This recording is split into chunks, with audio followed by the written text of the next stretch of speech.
Hello, and thanks for coming along to And We Have an Office Dog, the digital agency podcast where we talk to agency owner-directors and learn more about what makes them tick.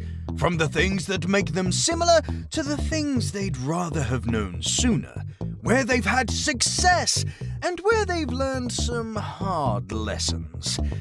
All will be revealed with your host, Chris Simmons, the agency coach, and he'll be talking to a different awesome agency person in each episode, asking them 4 questions and seeing where the conversation takes us over the next 25 minutes.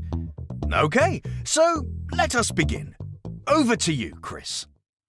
Thanks, voiceover guy. And on the podcast today, I'm lucky enough to be talking to Dave Hooper, all the way from LA area. Dave, did we just say? Yeah, LA area, running an agency called Build a Better Website, or Build a Better Web site.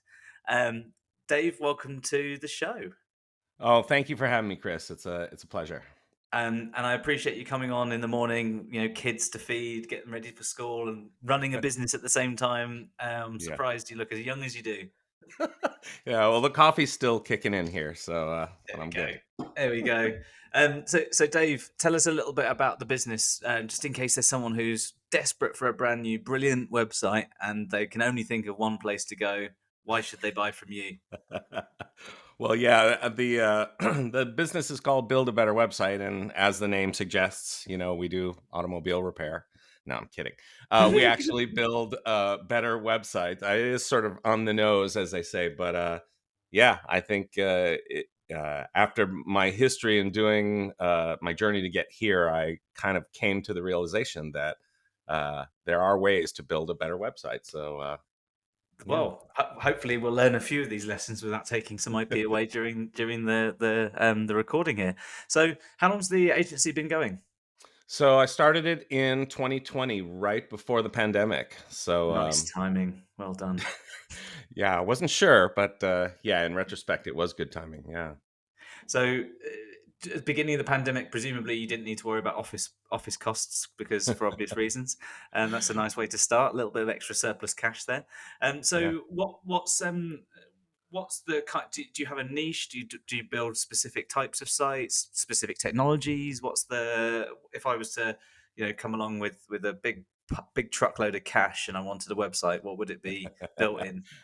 Yeah, so we primarily, pardon me, we focus on small business and entrepreneurs. Mm-hmm. I think it's an area of business that is the hardest to get started because there are so many costs to starting a business. And I've noticed a trend of lots of people who work in corporate want out. They become corporate refugees of sorts, and then they look at, well, how can I do this? And I kind of did it myself. So I sort of, I'm in their shoes as it were, but I noticed all the expenses. They total up and it makes it hard. And frankly, all the services favor midsize and big business. So I saw that there was an opening. That's awesome, and I'm guessing the people that you work with in a nice way, they're really thankful for the opportunity to be able to get something that's usually outpriced, should we say? I know what you mean with websites in particular, and digital marketing services to a degree. It's if there's a almost like a price barrier in many services. Anything below that barrier is usually terrible, and anything above that barrier is unattainable but fine for their needs. And it's very easy to have a nice looking website. You get your free WordPress thing, you get your $1.99 hosting a month, and you throw a theme on top of it, and you think that that's good enough, and it's not when you're running your own business. Eventually it sort of falls down and things like that, but the cost usually precludes you from having anything that's decent. So nice market area to be in, and I know that there's an awful lot of entrepreneurs over that side of the world. So I'm sure you're not going to be too short of leads, which is a good sign. So what do you think has been one of the biggest successes since you started running the agency then? Well, I think I kind of came across an idea, sort of my pricing model and working.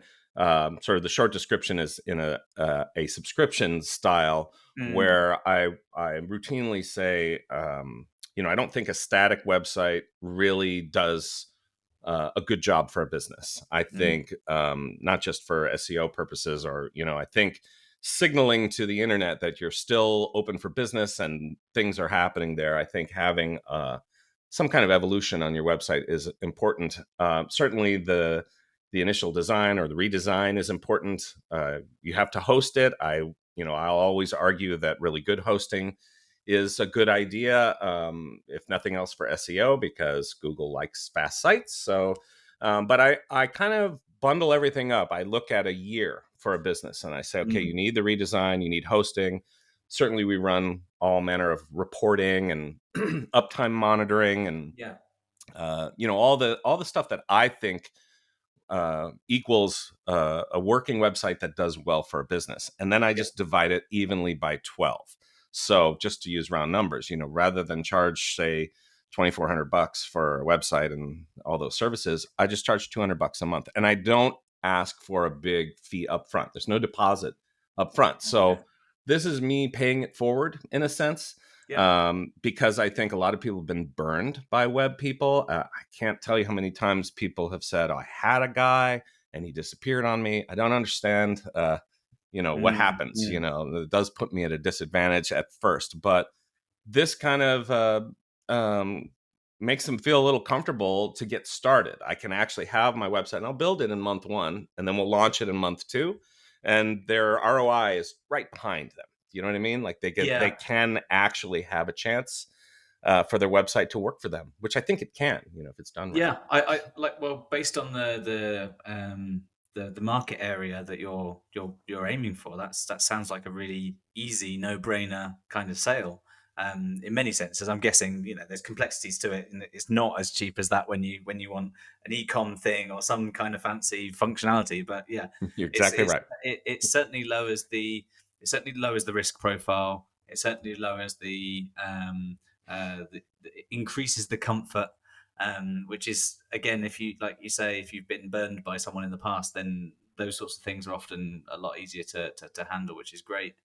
So it feels like a lot longer ago than in reality it really was.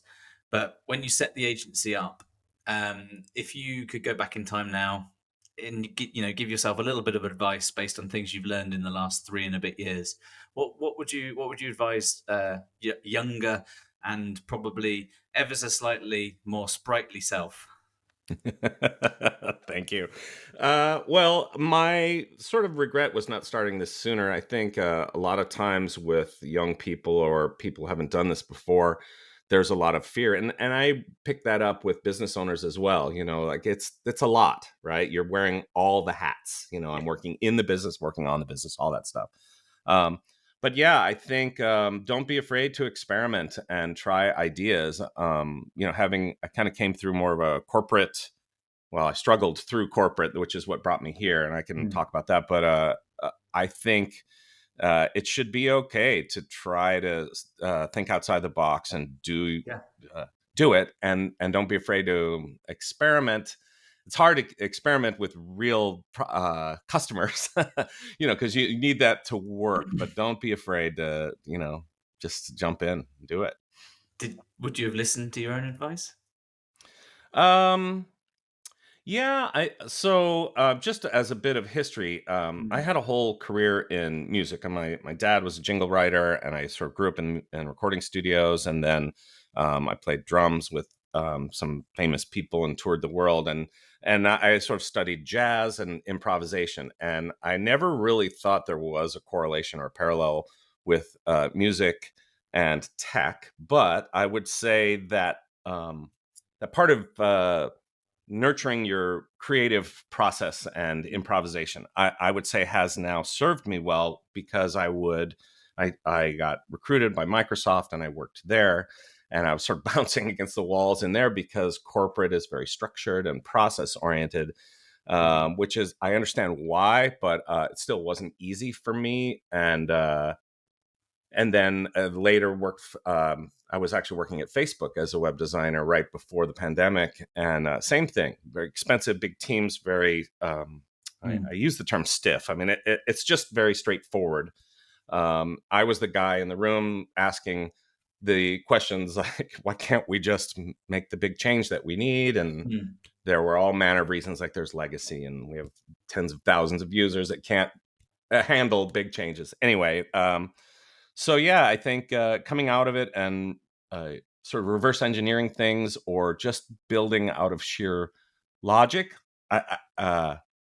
I questioned the logic for things, and I just decided to do it different. So I just did it, and it was a bit of a roll of the dice, but still here. So things are going well.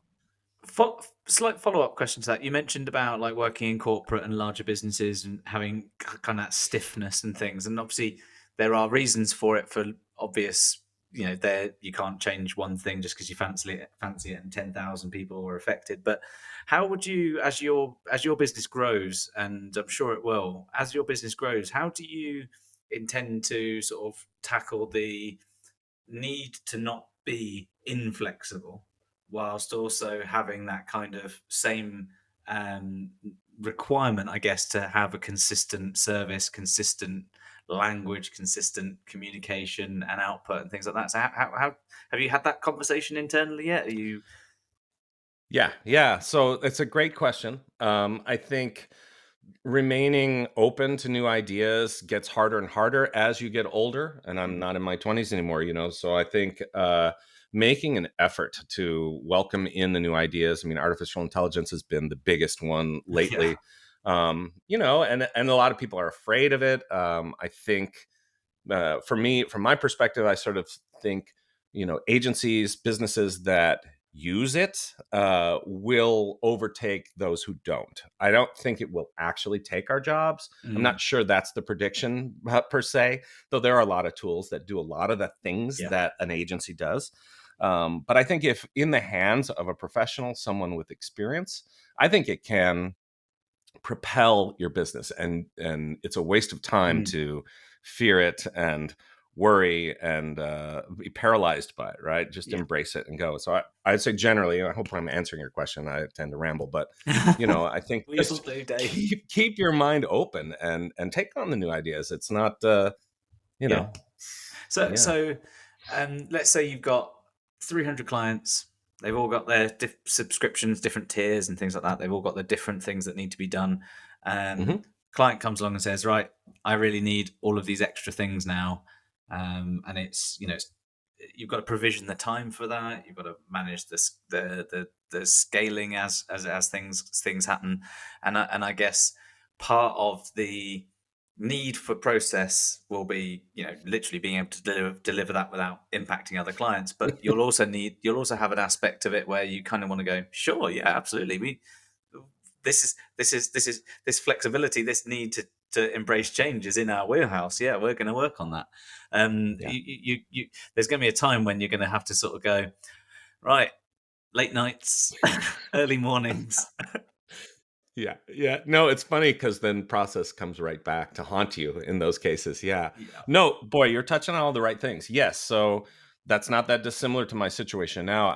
I sort of took it on myself to try to automate and make things efficient to the best I possibly could, because I saw so much inefficiency in the big agencies, I think it's a study in how much can one or two or three people do. But you are absolutely right. And I want to build in scalability for my clients. If they just come on and we're starting them with a landing page, because that's the bare minimum, right? Yeah. So hopefully we're doing right by them. Their business is growing. There will come a time when like, now I need a full website, or now I need e-com, or I want to integrate with my CRM. Like there's all sorts of new tech that they need. That's actually that's a feature, not a bug for my company, right? So I want to scale with them. I want to help them. Of course, it means I'm going to charge them more along the way for more services, well, as they say, it's always easier to that's the case. I'd hope. Yeah, but now with the pandemic sort of forced everyone to be more comfortable or get used to working remotely, having a team that can scale up, making sure you've got the right people in place that have a flexibility of time, being able to delegate, as much as possible. I find if you're a control freak, this is very difficult, right? I kind of like the collaborative process. I really thrive on it. Maybe remnants of my time as in the music industry, and that is very much collaborative. Yeah, so, you can't really. But yeah, you just got to be ready. Yeah. So. I totally agree. I mean, I personally found letting go of things difficult, but delegation is a large part of moving from that management leader to a real leader. And as a business grows, you need to be flexible enough to do that. And I think that's a nice trait to have, especially if it's, if you naturally got it, which is nice. So since you started, is there anything that you kind of sort of regret? And as soon as you did it, you went, no, we're never doing this again. This is the last time we're ever taking on this type of job, or we're never going to do it this way ever again. What was the story? Well, I think despite reading books and hearing podcasters and people talk about this idea of sometimes there are the clients that take up most of your time or an inordinate amount of time. And they say you should let those people go, or don't let them, do that. It's tough when you're getting started and you need revenue. And looking back, I feel like there was a lot of my time that I want back. Just clients that aren't the right fit. And yes, high class problems, of course. So I've got clients that but I think, I do think that that's sage advice. I think. You'll find, everyone's vetting each other, right? Mm-hmm. You meet them, you as an agency owner, you're vetting clients as well to find out, is this going to be the right personality type? I don't do things in a very corporate way. So I need to dictate that to them. I need to let them know, like I am not a suit, as they say, I'm a creative. I want to do this in a very creative way. And if you're on board, then we're going to have fun. Yeah. So. And I totally agree with you. I think at early doors, it's almost impossible to say no to anything that comes in for the obvious reason. You need cash in order to grow. That's a given. It's almost a rite of passage when you're running an agency. Knowing when the line is that you need to draw to start saying no, difficult to come up with, because it becomes like an addiction. The prize of the win, the contract signing feels great. It in your heart, it's not going to go that well, but you feel great for that 5 minutes or so. I think a lot of it comes down to kind of pre-qualification with your marketing, pre-qualification with your tone of voice, and that authenticity and consistent approach with how you speak and how you behave and how you publish things on social media and things like that. People know what they're getting before you get there. Marketing's what happens when people talk about you not in the room. Exactly. And if that's the person, that Jeff Bezos or somebody said that, yeah. But I think it was, yeah. I'm doing a version of paraphrasing and putting it off as my own. I can't remember who said it, but I know someone did say it. I definitely just said it though. You did, yeah. That's Chris Simmons. There you go, Chris Simmons, 2023. So, if you've got this authentic approach, then that almost qualifies out quite a lot of people who wouldn't be a fit because they kind of feel, I can't push this guy around, or I don't want to work in that way and that sort of stuff. And hopefully that kind of helps. But knowing when to say no is tough, really tough. No, I agree, and I think I have some fellow agency owners, and we've had this conversation. Our latest sort of iteration idea that we're coming up with is more of we've been calling it a discovery page, but it's sort of your contact page with your contact form on it, but with more, so a video at the top, maybe a long form video, in a world where people like short videos, but something that really dictates, this is how I work, this is how it goes, and then the contact form isn't just name and email and phone number, it's more. And so it's part of the vetting process. If after watching the video, people will very much have a quick idea of, yeah, this is not my person, or okay, this is cool. I Yeah, I can get understand behind this. Mm. And then they answer more questions. It's actually a little bit more. And so it helps the process on so many fronts. So you're helping the customer either move on and find the right person. So Mhm. you're doing them a solid, or you're bringing them in with their expectations are set a little more accurately. Yeah. And then you can kind of hit the ground running, so it kind of advances the conversation a meeting or two, and then that's been big because even my clients find somebody that has a very high end service, they get asked for the lower end versions of their service, and they constantly have to say no.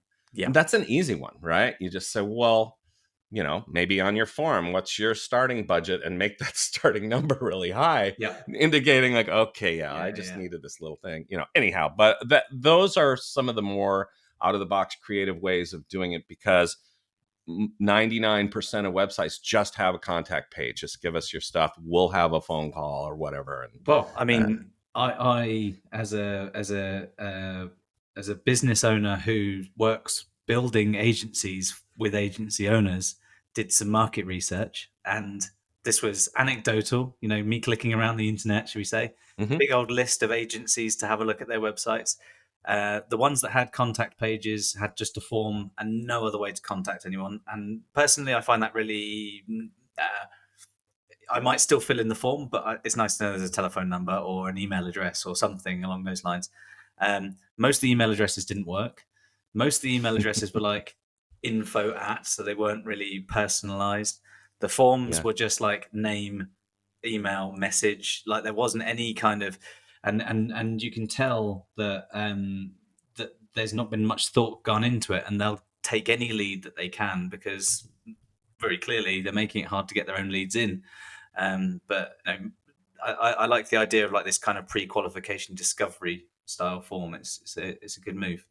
So yeah, I think I like what you were saying there about people can pick up on, wow, you've actually thought this through. The cleverness, I think people underestimate, or they play people for a fool, or they think, they don't think that someone will see through your shenanigans, like just do it right, say I find myself saying to business owners, especially small business owners, because they're the stakeholders, they're the ones who are passionate about their business, right?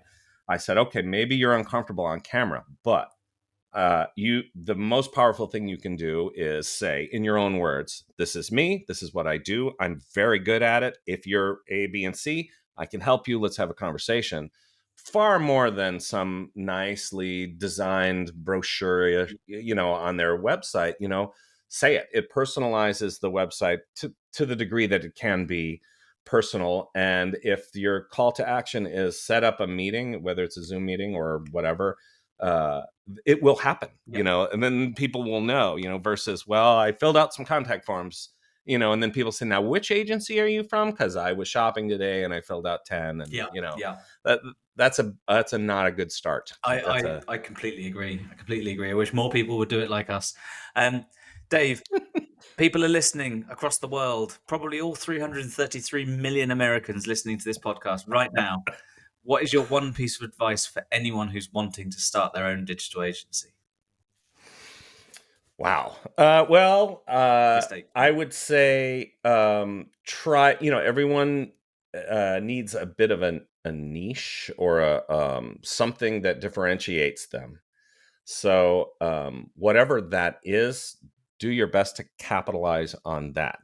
Declare what it is that makes someone want to hire you versus someone else, and there is going to be the right bit of collection of people, population of people for whom you're perfect for. So, not conforming to every other agency that does it the way they do it. I would say just don't sell try to do it your way. To everyone. Yeah. Sell something to the right people. Yeah. Love it. Yeah, yeah. Because it translates, right? I mean, that's that thing, whatever. If you do what you're passionate about, it won't feel like work, right? So that's what I noticed coming out of Facebook. Lining Zuckerberg's pocket was fine, and it adds to my credibility with what I do. But that was his dream, not mine. Yeah. So I think that's who I am, and if I can help someone else who's kind of in their own version of my truth, then I think I can really help them. That's awesome, Dave. Thank you so much for coming on the podcast. Wonderful to speak to you, and I hope you have a lovely morning whilst I'm entering my evening. Oh, thank you so much, Chris. It was a pleasure.